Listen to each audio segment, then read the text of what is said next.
বাবা তাহলে ভোটটা আমাকেই দিও, হ্যাঁ? ঠিক আছে। যাও যাও। আরে কিটা ছোট ভাই, ভোটটা কিন্তু আমাকেই দিবে, হ্যাঁ? যাও যাও।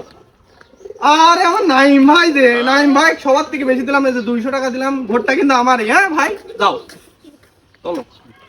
ই মনসুর কাকা দেখতেছি ভোট কিনতেছে, যাই আমার ভোটটাও বেশি দিয়ে আসি, কাকা তো চলে যাচ্ছে। কাকা কাকা কাকা শোনেন, হ্যাঁ ভাইস্তে কও। করছি আপনি কি ভোট কিনতেছেন? হ্যাঁ ভোট তো কিনতেছি, তোমারও কি ভোট আছে নাকি? হ কাকা আমি তো ভোটার। ও কি তুমি কি ভোট বেচবে? হ কাকা আমি তো ভোটার, আমি তো ব্যস্তই। তুমি বেশি কি করবে? কাকা আমার একটা সেই অসুখ আছে, হিমালয়াতে আমার পাতা আনা লাগে, ওই পাতা আবার খাওয়া লাগে, তো আমি এই জন্যই ভোটটা বেচতে চাচ্ছি। ও আচ্ছা ঠিক আছে, আমি তো সবার টেকা মেকা দিয়ে দিছি, মানি ব্যাগে মনে হয় কিছু টাকা আছে, তুমি মানি ব্যাগ সুদ দিয়ে নিয়ে যাও, হ্যাঁ? বাপ দাও। হ্যাঁ কাকা ঠিক আছে। দাও। কিরে তুই না কি করিস? কাকা ওই যে কইলাম না আপনাকে, আমি তো পাতা খাচ্ছি। কিরে ভাইস্তি তুই এই পাতা খাস? আমার করতে আগে জানলে পিএসের তেল টেকা দুটি বেশি ধরে দিতাম। দে দে।